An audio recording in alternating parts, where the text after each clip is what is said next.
Bien, aquí de vuelta con el matutino del país. Gracias por seguir en contacto con esta propuesta alternativa por el canal 6, el canal del Sol, por el 644 de la cajita de Amazon y también por Bebeto TV en el canal 75 de Altiz y el 108 de Claro. Salúdame a Osoria, a Rafael Osoria, allá en la urbe neoyorquina, su amigo de siempre. Sí, que usted, sí, después que acumuló dinero y riqueza, se lo ha aislado un poco, pero así es la vida. Es parte de la ingratitud de la vida. El doctor Marino El Cedife es un prominente trabajador del oficio de la abogacía, es un jurisconsulto, pensaba yo ayer, cuando estábamos tratando de esbozar el spot que generalmente compartimos en los grupos de redes y en otros sectores alternativos de comunicación. Y realmente buscaba todo eso que tiene que ver con la brillantez de un profesional de larga data. Miren que yo llevo ya 30 y pico de años largos, graduado de la UAI, y ya tú estabas por encima, hacía muchos años, en pleno ejercicio de la abogacía en el país, con una marca muy particular. De manera que nos da mucho gusto a todo este equipo de trabajo tener al doctor Marino El Cedife, recibirlo y poder compartir con él una serie de informaciones de carácter jurídico que nos puedan arrojar luz sobre la problemática jurídica que a todos nos compete y que debería importantizarnos, por supuesto, a todos también por igual. Buen día, doctor. Muchas gracias, me alegro muchísimo estar acá en este canal y remover los afectos, ¿no? Sobre todo recordar a un amigo común de nosotros en la juventud, Atuey Can Jiménez, que por cierto el sábado pasado cumplió 7 años de muerte. Sí. Su mamá, doña Celina, que nos quería tanto a ti como a mí. Estamos hablando de nosotros, adolescentes. Y básicamente ponerme aquí a exponerme, que ustedes me pregunten y yo poder contestar dentro de lo que mi capacidad y mi experiencia dentro del ejercicio me permite. Antes de entrar a esa parte jurídica y los temas de actualidad, hace unas semanas, voy a ser indiscreto, lo vi por el Saltén y parece que usted tiene, le gusta el son. Él es un ser humano. Ahora no lo vi bailar, no lo vi bailar. No, pero ahí van muchos amigos, mi primo Papito, que en paz descanse. Marino de la escuela de César Pina. César bailaba y Ramón también bailaba. Me gustaba la forma de Papito bailar. ¿Sabes qué? Papito fue un personaje en el Sartén. Tiene una forma de soñar que se le acercaba a la chica. Y si tú ibas por primera vez y bailaba con Papito y veías esa... Entonces, ¿qué pasa aquí? No, pero el hombre tenía su suite. Sí, de Villa Francisca. Doctor, mire, hay un asunto por ahí que le llaman, qué sé yo, qué musical, República Musical. Es una vaina farandulera de esa, y perdónenme la expresión. No vamos a convertir esta oportunidad en esa cosa. Vamos a contestar. Mire, yo lo vi, le sentí, perdóneme, una percepción muy psicologista. Como que usted se motivó, usted se sintió evocando la figura de Atuey. Claro.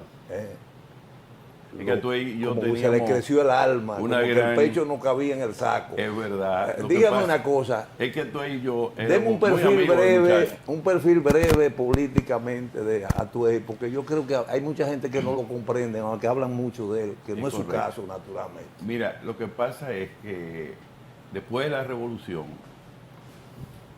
Atuey y yo nos conocimos y en la casa de Narciso de Can y doña Esperanza Yarul, que era su esposa, hicimos una amistad muy fuerte porque don Ciso, como le decíamos nosotros a don Narciso de Can, era guardaespaldas del presidente Bocho. Entonces ahí coincidíamos en su casa, al lado de mi casa, él y yo, y ahí hicimos una buena amistad, sobre todo cuando él se fue a un evento internacional representando a una organización juvenil que era parte del PRD, el FUS, y hablamos muchísimo porque yo también había salido a México en el 72 y ahí entonces hicimos esa amistad incluso hasta familiar.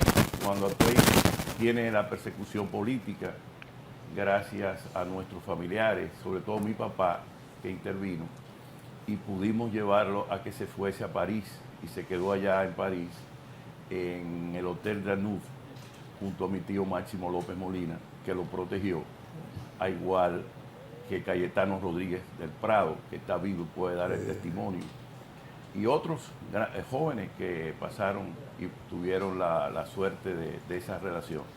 Pero la relación con Atuey, con Fulgencio Espinal, era de mucha fraternidad.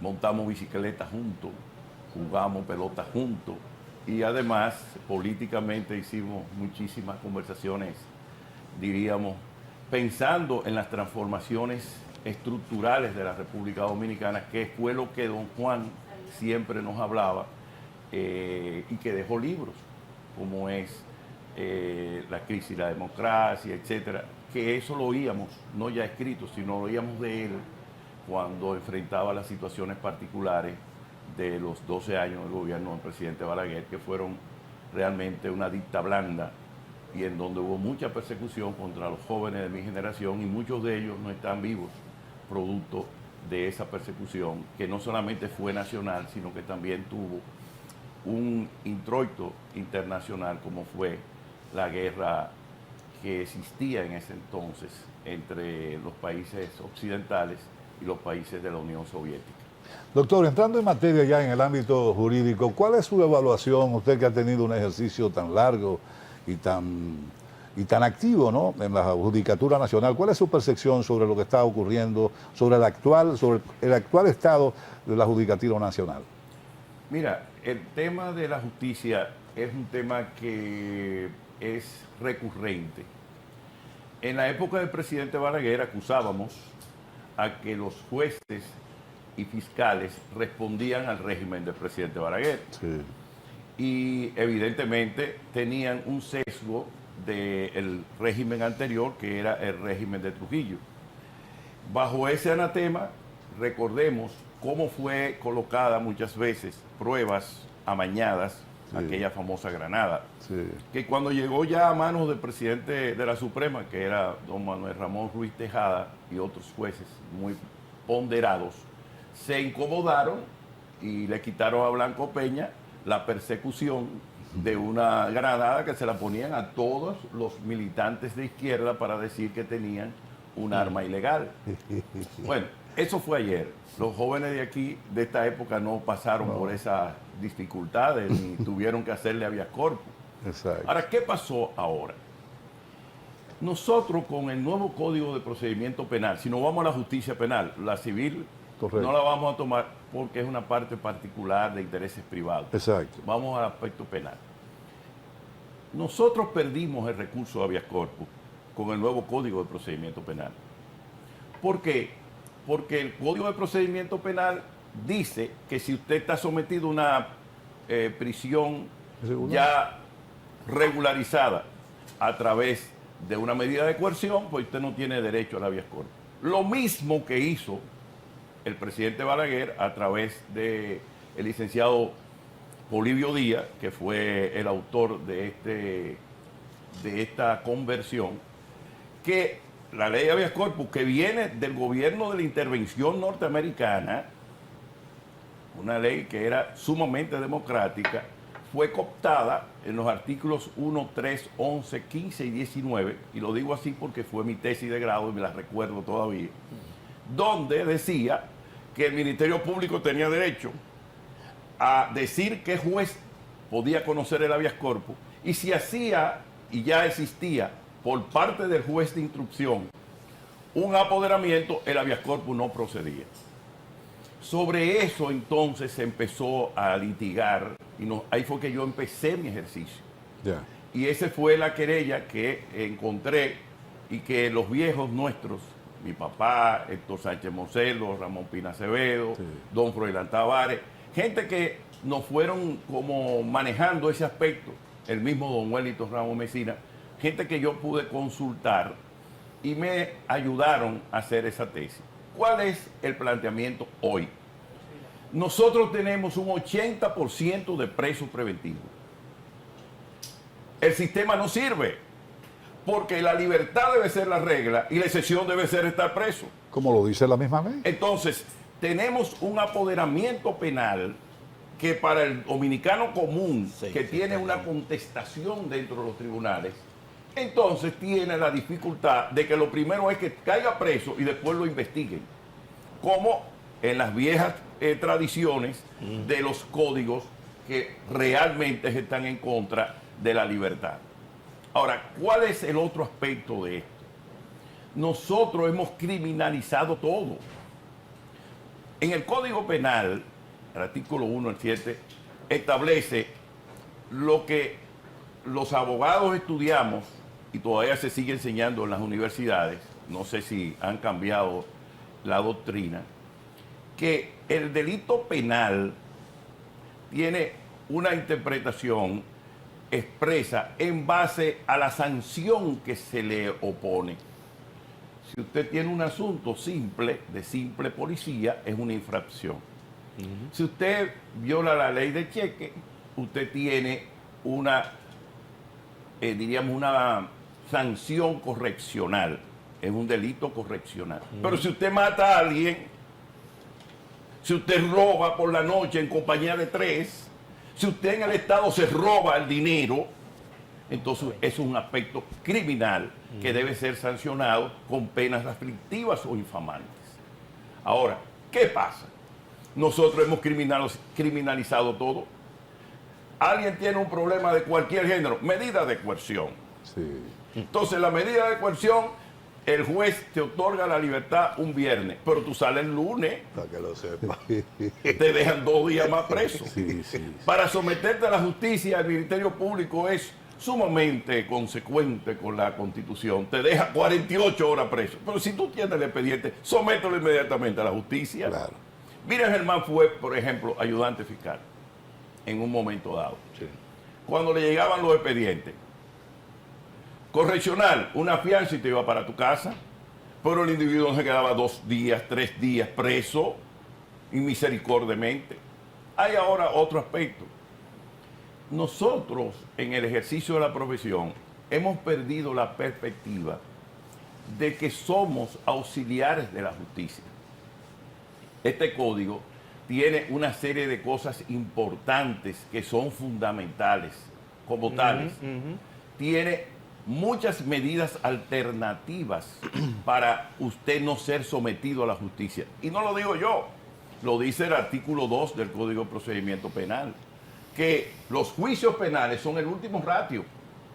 Por tanto, usted no puede darse el lujo de estar sometiendo a la gente al cadalso preventivo y sobre todo con cárceles como la que nosotros tenemos. Sí. Unas cárceles que son cementerios de hombres vivos. Sí. Doctor, y en ese marco teórico, ¿incoherencia o coherencia? ¿Cómo usted valora entonces lo que acaba de pasar con estos supuestos, verdad? Pero que no, ya tan demostrado, estos narcotraficantes, de lavado de activos, sicarios y esto, de la denominados con el alias de la uva y todo, que inmediatamente definieron y establecieron que ellos no tenían ningún tipo de, que ellos tenían arraigo y que por tanto podían irse para su casa. Entonces, óyeme, Esa es la mala lectura. Esa. es duro cuando una persona que acaba de tener, no estamos justificando, ¿verdad? El famoso cubano que se hizo público, cuando inmediatamente le dan las medidas de coerción, que vaya directo a la cárcel. Y así sucesivamente lo que pasó con la persona del colegio, que también de la escuela especial, y esto, que todos conocemos, Elizabeth Silverio.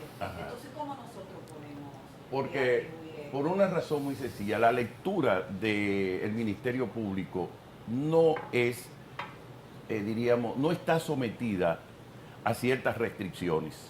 Y tenemos un Ministerio Público que está con las manos abiertas para hacer lo que le dé la gana, Sí. porque tiene un poder discrecional. Y yo voy a decir algo que quizás va a ser a la... El Ministerio Público... No es parte. El Ministerio Público es quien lleva la acusación. Exacto. Pero yo quiero decirle algo a ustedes para que tengan una comprensión fundamental de esto.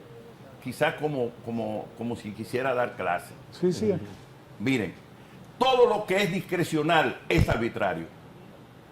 Cuando usted le dice, mire, usted puede tomar esta decisión porque usted, bajo sus consideraciones éticas, eso es arbitrario. Porque ¿quién le dijo a usted que usted está en ese cargo para tomar decisiones conforme a lo que usted piensa. No, es conforme a lo que la ley dice. Sí. Usted tiene un mandamiento de la ley que dice que yo soy inocente hasta que usted no me pruebe en último ratio que yo soy culpable. Hay voluntarismo ahí, ¿verdad? Pero sobre todo hay arbitrariedad. Porque lo que es discrecional es arbitrario. Fíjese cómo vienen ahora estos congresistas norteamericanos. O se presta a hacerlo más bien, doctor. Pero es arbitrario, porque es que tú tomas el arbitrio de decidir la vida de ese hombre o esa mujer y decirle quédate preso o no. Es que no es así.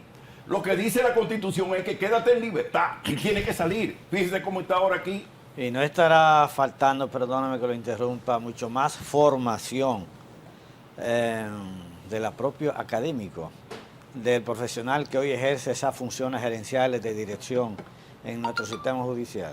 No es un problema de formación, es un problema de límites a la autoridad. Pues entonces se aquí limite cualquiera que le dicen, usted no ha oído siempre que dice, usted quiere conocer a Mandito, dale un carguito. Así es que hay mucha gente tomando decisiones. Esos segundones son evidentemente unos arbitrarios de primera categoría, comenzando por la secretaria. Cuando usted va a un tribunal, la secretaria se convierte en jefas. El juez no puede verlo. Ellos no pueden hablar con los abogados. ¿Y qué es ese juez? Ese juez es un sacerdote de clausura. De clausura. Ese señor sale a la calle, estudió con uno, lo vio, hijo de fulano. Pero usted está loco. Lo que tiene que tomar ese juez en cuenta es lo que yo diga en el tribunal. Y cualquier observación o documento que yo le traiga legalmente. Fíjense lo que está pasando ahora.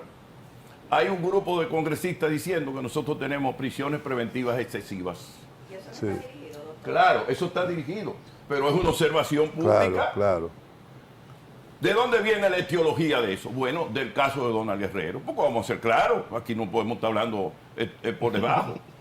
Donald Guerrero contrata a una persona, $500,000 creo, según dice la prensa, y ese individuo está haciendo su trabajo. Claro. Pero ese trabajo de observación es bueno. Y es válido, porque de hecho aquí...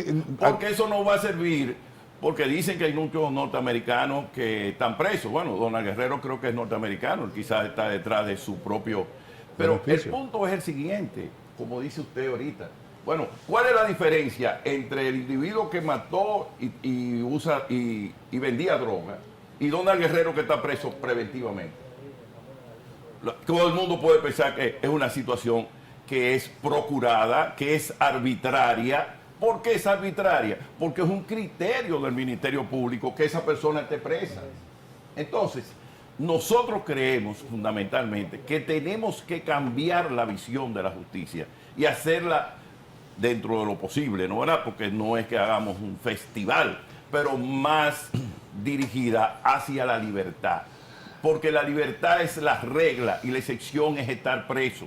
Y hay que hacérselo entender a los jueces, a los fiscales y a todo el mundo. Porque los que trabajan en la justicia son administradores de los cargos, pero mañana pasan y vienen otros. Y no hay hay una debilidad del propio sistema judicial como tal, porque el sistema a veces hemos modificado los códigos, en teoría se ha modernizado todo, pero yo siento que hay aquí un ancla que lo ata al pasado y ahí no salimos. La gran debilidad es que hemos perdido el recurso de Aviacor, que es el que hubiera limitado a los ministerios públicos a no estar guardando pruebas por atrás y a estar acechando y a estar diciendo, no, yo tengo esto de fulano, no, pero sácalo, vámonos. Vamos a la vía corpo, dime cuál es que tú tienes. Y entonces discutir si habían indicios graves, serios y concordantes que hacen presumir la culpabilidad de esa persona y hacerlo público. Pero no, ahora lo tenemos guardado y una serie de talentosos imitando a legislaciones del sur, de Sudamérica, que no tenían esos argumentos que tenemos los dominicanos y que vienen de los franceses. Los norteamericanos ahora mismo, mire el show que tienen con Donald Trump. Sí. Asociación para delinquir, un disparate mayúsculo, y que me perdonen los americanos. ¿Por qué? Porque asociación para delinquir no es lo mismo que la coalición de funcionarios que nosotros tenemos en nuestro sistema penal.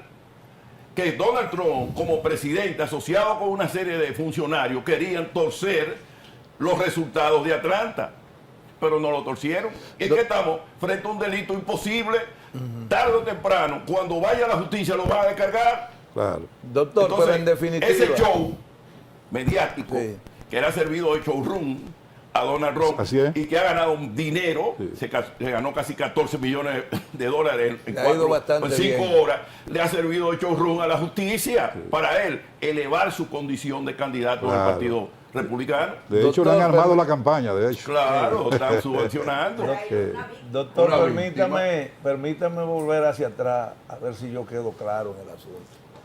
Independientemente de los propósitos o de lo que podrían ser los propósitos inmediatos de esa denuncia del legislador norteamericano, Correcto. usted entiende que está diciendo una verdad de perogrullo y Pero que merece la claro, un atención. 80% de presos preventivos en cárceles inhumanas, Claro. en cárceles que no tienen condiciones. Es más, por la condición de la cárcel, aquí deberían empezar a cambiar incluso las condenas.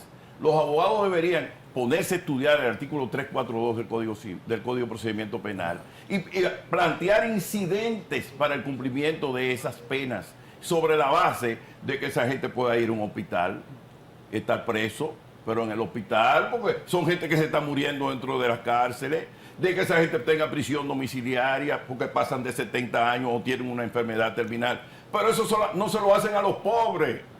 Eso no le llega a la gente pobre porque el código está hecho para que los pobres estén presos y los ricos no vayan a la justicia. Que Y eso lo digo como pensaba yo y como pensaba Toy de Can, el dueño de esto. Sí. Bueno, eso es tradición. Doctor, le quiero hacer la Son siguiente fácil. pregunta. Usted hablaba en sus primeras palabras, luego de analizar la personalidad y la cercanía con Atoy de Camps, usted entró en un tema jurídico interesante. Usted dice que el Código Procesal Penal, que es reciente, es un Benjamín, 20 ¿no? años. Ya tiene 20 años comparado con el tiempo que Oh, tenía y el que tiene de longevidad el Código Penal. Y se dice que es moderno con 20 años. Pero usted hablaba de una figura importantísima, el habeas corpus. Cuando usted ve el catálogo de la Constitución, y usted es jurista, y usted penalista, y Francis sabe lo que estoy diciendo, usted ve el habeas corpus como ahí, mire, ahí luego le sigue el habeadatas y el recurso de amparo. O sea, tú dices, bueno, pero esta es una sociedad moderna, Moderna. ¿verdad? Y Sí, usted dice sí. que, ¿cómo es posible que el Código Procesal Penal esté por encima de un mandato en lo referente al habeas corpus, ¿verdad? Y que no se le haga caso ya al habeas corpus, que es una conquista de la humanidad Claro. para garantizar libertades. Sí. Mira qué pasa. Te voy a contestar con el código porque muchas veces la gente tiene que entender. El artículo 381 del Código Procesal Penal establece la procedencia del habeas corpus. Y los talentosos que hicieron este código copiando los códigos de la OEA y un grupo de talentosos. Quiere decir que copiaron a Colombia, a Chile. No, aquí hubo un código procesal que lo hicieron y lo impusieron a toda América Latina. Sí, hay un común ahí. Entonces la OEA y Naciones Unidas se sentaron y dijeron, vamos a poner esto. ¿Y qué pusieron aquí? No procede el habeas corpus cuando existan recursos ordinarios que puedan o pueda solicitar la revisión de la medida de coerción. Eso lo tenía y eso fue el límite que puso Balaguer en el habeas corpus en el año 1967. No hemos retrocedido. Yo te traje este libro Francis. de Salvador Jorge Blanco, Sí. Justicia y Prensa, 1982. O sea, la ley que sirvió de base para que el presidente Jorge Blanco fuese senador fue la ley de habeas corpus. Reincorporar el recurso de habeas corpus para que todos pudiéramos accesar en contra de una arbitrariedad del Ministerio Público. Un arbitrio, una decisión que toma el Ministerio Público conforme a su convicción, porque yo muchas veces pienso que no es que lo hacen por maldad, sino porque ellos creen que sí, ellos son persecutores. Entonces, eso tiene que tener un tapiz, un medio que te permita frente a un tercero que debe ser imparcial, preguntarle, mire, esos son los indicios graves, serios y concordantes que hacen presumir la culpabilidad de esta persona y que esté presa preventivamente.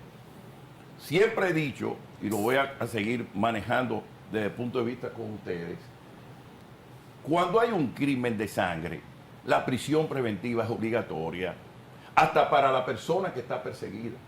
Porque estar en la cárcel le permite a esa persona que no lo agredan en su casa. Papá decía que cuando hay un crimen de sangre hay que esperar que la sangre se seque. Y yo lo vivo diciendo en los tribunales, y lo vivo diciendo a mis clientes cuando llegan con una cosa de este tipo. Pero, Si tiene más de 70 años. bueno, y si tiene más de 70 años, la prisión puede ser, diríamos, variada conforme establece el código. Incluso si la mujer está embarazada, etcétera. Hay una serie de condicionalidades que son muy buenas.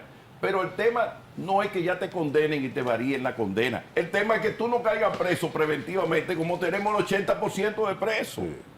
Eso es una vergüenza para el sistema. Pero ¿quién es el principal auspiciador de esa conducta que nosotros aquí hemos El criticado? Estado, porque el No, Estado pero- es el punitivo. No, pero el Estado quiere su representante, Bueno, lo que que pasa es el Ministerio Público. Pero vamos por parte. No, no. Podemos, yo no vine a hacer, aquí a este canal, sobre todo a hacer política. Sí.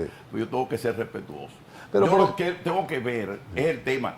El Ministerio Público es parte del Estado, porque Exacto. el Ministerio Público representa al presidente de la República y no podemos estar aquí diciendo Y no es cosas por independiente. detrás. No, ¿independiente de qué? ¿Independiente de qué? El Ministerio Público puede tener una independencia funcional en cuanto al manejo de su fondo, en cuanto a la designación de la persona, etcétera, etcétera, etcétera. Y te voy a decir algo que va a ser más comprometedor. El Ministerio Público que tenemos hoy es el Ministerio Público PLDista, de la escuela del PLD, Así es. de cuadros del PLD, dirigido por el PLD y manejado por el PLD. Así es. Y aquí estamos callados todos. Y me da la alegría de poderlo decir aquí, en este espacio, como si mi hermano estuviera vivo aquí. El Partido Revolucionario Moderno, cuando llegó al poder, perdió la oportunidad de cambiar los ministerios públicos y cambiar la cara a este país. Porque ¿quién le ha dicho aquí a los que gobiernan en este momento? Sobre todo un grupo de popis que no saben un carajo lo que valió la lucha de mucha gente que hemos echado el pleito en esta sociedad. O dejar toda esta gente ahí adentro que son cuadros del PLD. Eso no es nada. Cuando pasen los años, usted va a ver lo que viene. ¿Qué viene? O la reversión, porque están con los que estén arriba. Ese es el problema. Ese trepadurismo Exactamente. de que hablaba Toy de Can. Sí, ese es el Y problema. que yo tengo que referirlo ahora, me vino a la cabeza. Esos trepadores sociales vienen a la cabeza. Entonces, a mí que no me venga con ese cuento. Y entonces, doctor, la retaliación será un hecho. Pero claro que sí, y siempre se ha dado, y siempre se ha dado. Usted no ve lo que le está pasando a Donald Trump. Pero no es aquí, solamente una noticia que muchas veces se tuerce. La señora Wills, la del condado de Fulton, cuando mandó a buscar a los 18 por el tema de asociación ilícita, como si fueran Al Capone, y llaman y le dicen, bueno, ¿y cómo va a ser? Lo que pasa es que en los Estados Unidos hay una presión mediática muy fuerte. No pudieron trancarlo como trancan aquí.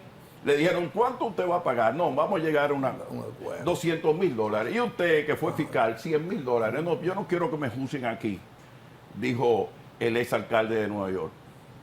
Ahora, eso no pasa aquí. Doctor, Aquí empiezan a leer pendejadas y tenemos aquí en los tribunales una insolencia de ponerse a leer 12,000 páginas para perder el tiempo, O sea y que coger de relajo el sistema. Doctor, y nos quedamos callados. el Ministerio Público con sus acusaciones son insolentes. No, eso no puedo decir. Ok. Las acusaciones del Ministerio Público están fundamentadas y tienen base incluso de delaciones premiadas. Pero esas Perfecto. De 12,000 gente que ha dado 3,000 millones, 2,000 millones, gente, cosa que uno a veces no se Un imagina. juicio abreviado. En ese marco de delaciones premiadas, ¿es correcto que ellos estén en su casa disfrutando en su yate y eso? Bueno, lo que pasa es Es legal. pero mire, ese es el mejor ejemplo que usted me ha dado. Usted se da cuenta del arbitrio que tiene el Ministerio Público. ¿Eh? Usted se da cuenta la posibilidad que tiene de hacer lo que él considere. O sea que- Esa es la arbitrariedad que hay que limitar. Y decirle, Doctor. no, si usted se llevó 3,000 millones de pesos y usted declaró, es preso que usted tiene que Doctor, estar. pero la decisión, Porque la sociedad pero la se siente decisión, resentida. doctor, pero la decisión, ¿Usted me entiende? Sociedad, Pero hay que ponerle límite a ese Ministerio Público. doctor, pero la decisión no es del Ministerio Público, la decisión es del juez que es apoderado por el Ministerio Público. no. ¿Y de quién es la No, decisión? espérate, Francis. que tú Explique. estás en el viejo código de Sí, negociación sí, explíquele, criminal, la negociación se ve en el Ministerio artículo Público. 3, que decía que la acción pública era innegociable. No, en esta no. En esta no, Francis. En esta se negocia. Y por eso esa gente está en su casa porque entregaron ese dinerito. Y algunos están fuera del país. Doctor, mire, déjeme preguntarle lo Ya, Por sí. el siguiente. arbitrio del Ministerio Público.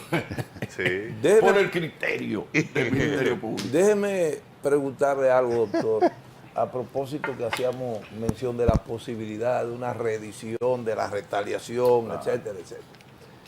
Eso no podría ser superado o en cierto modo controlado de manera significativa si se aplica la fórmula que ha dado a conocer Radamés Jiménez en la Fuerza del Pueblo, en el sentido de que los próximos representantes del Ministerio Público, precisamente para darle continuidad a esto que se ha sentido, que algunos entienden que ha sido muy favorable, muy positivo. Depende de la óptica donde usted esté. Exacto, claro. lógicamente. Del arbitrio. Sí, pero para que todo siga normal, entre comillas, porque aquí la normalidad es una normalidad en esta sociedad. Escogiendo los nuevos representantes de la justicia en función de su profesionalidad, en función de su renombre, etcétera, etcétera. ¿Usted no piensa que así Yo se podría? pienso que sí, pero fíjese, yo le voy a decir algo que me dijo una vez el doctor. No me complazca, el doctor, lo que Ramón quiero es Tapia- criticidad. Ramón Tapia Espinal. Y su hijo está ahí, está vivo. Y puede, Manele puede decirlo. Cuando aquí dijeron que iban a hacer el Consejo del Ministerio Público, el Consejo de la Magistratura, yo era de los que entendía en la universidad, porque mi profesor, Manuel Vergés Chupani, hablaba siempre de eso y del consejo, etc. Y un día, estando los viejos nuestros alrededor, yo me pongo a filosofar. Y me dice Ramón Pina, y me dice Ramón Tapia, óyeme lo que te voy a decir, yo me voy a morir un día, pero cuando creen eso, ahora la elección va a ser más corta. ¿Y cómo que va a ser más corta? Antes eran 30 senadores que Sí. tomaban, o 31 ahora, ¿no? Ajá. Que tomaban la decisión de quién iba a ser juez en cada una de sus jurisdicciones y todos tomaban una decisión frente a los mismos. ¿Y ahora? Y ahora, ¿quiénes lo toman? 7. 4 partidos, 7 partidos, y tenemos esa situación que ha debilitado y ha quitado democracia al ejercicio del poder judicial, con el perdón de todas estas personas honorables, decentes y honradas que están en la justicia.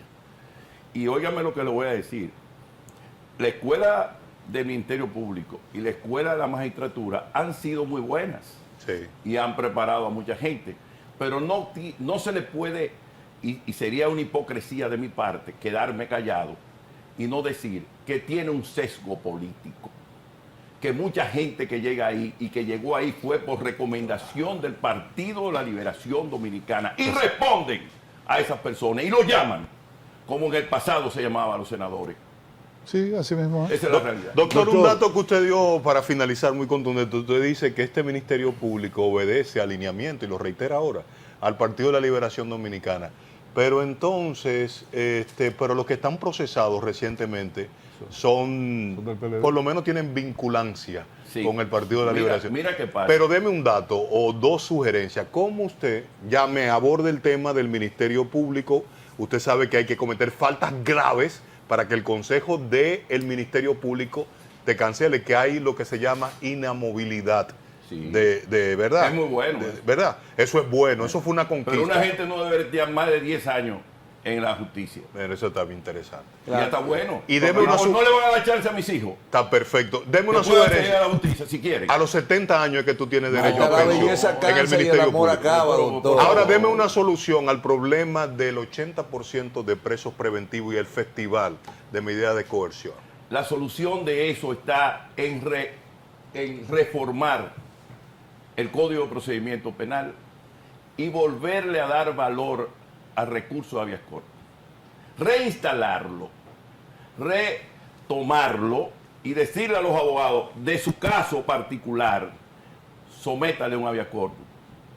Y que no haya la traba que tiene el Código de Procedimiento, que hace inútil ese concepto que usted ahorita decía es constitucional, que tenemos derecho a recursos de vehículos. Pero ¿para qué tenemos derecho si la tenemos secuestrada? Eso no sirve. Es un principio que está ahí para tenerlo ahí escrito, pero no sirve porque no se ejerce. Doctor, y el caso, la situación legal que se está dando con el caso Quirinito. No. Eso Sí, pero eso Eso es un caso. ¿Usted quiere que yo le diga algo? Un Es tema un caso interesante más. para ¿Usted una quiere que yo le diga novela. algo? Es para una novela. Sí, interesante. una novela. Muy interesante. Sí. Porque Una ahora, al tragicomedia cabo de este también. tiempo, ahora, al cabo de este tiempo, lo declaran en rebeldía. Bueno, Supuestamente para que no proscriba. no, lo que pasa es lo siguiente. Aquí vamos a decir algo muy dominicano. No estaba muerto, estaba de parranda. Con eso lo digo Doctor, todo. mire, Doctor, perdone, tenemos que ir, ¿no? perdóneme, nos tenemos que ir, pero brevemente, doctor. Y excúseme porque Trifolio, quizá por lo voy invitarlo a tu programa entonces. Pero tú no lo llevaste al tuyo No, y tú comenzaste a hablar de farándula. Ya. Termina con la entrevista. Respetuoso. Dígame, hermano. dígame. Capcioso, lo que pasa es que aquí se ha oído cosas que no le gusta que se digan. Pero, bueno. Aquí hay mucha gente que ha creado una separación y que justicia y poder ejecutivo y que la utopía, que vendiendo una utopía. No. Mire, yo doctor, vivo aquí, yo vivo aquí. Yo no soy suizo. Y yo no estaba muerto ni andaba de parranda. Yo Estaba de estoy aquí. parranda. Yo estoy aquí. Y decir lo contrario sería contrario a mi ejercicio. Va a tener que Ahora, venir con más frecuencia. usted me permite la Va a tener que pregunta. venir con más frecuencia el doctor. Hay muchas preguntas sin No, ya es hacer. una complacencia tuya. El doctor sabe que este programa es suyo y que él viene cuando le dé su gana. El canal es de él. El canal, usted no es un hermano de Atuede, mi amigo y hermano. Atuede Castro. Formula la pregunta El última, por cacique. favor. Y si no, pregúntale a El Víctor. todo negro de verdad. El antirreeleccionista, que no lo quieren decir tampoco. Es verdad, es verdad. Y si no, pregúntale a Víctor. Ahora es que no lo conocen, es que no lo conocen. Hasta la última. Aquí hay una hipopapemia extraordinaria en materia de conocimiento político. Trifolio, tenemos que ir. Sobre todo por lo que se llama líderes y dirigentes de este país. Bueno, Dígalo a veces. Doctor, Mire, cálmate. doctor, Pero ven acá. ¿usted me permite? Formula la pregunta para que nos vayamos. Mire, perdóneme, yo lo voy a hacer incursionar en un tema que usted dijo que no quiere introducirse en este programa, el tema político. Pero creo que sería una falta grave no preguntarle Raúl. sobre el famoso comunicado de la Junta Central Electoral. ilegal. Ya. Déjeme decirle, nosotros esperábamos que ya esa historia terminara ayer, que era cuando se cumplía, pero ahora hay un gradualismo.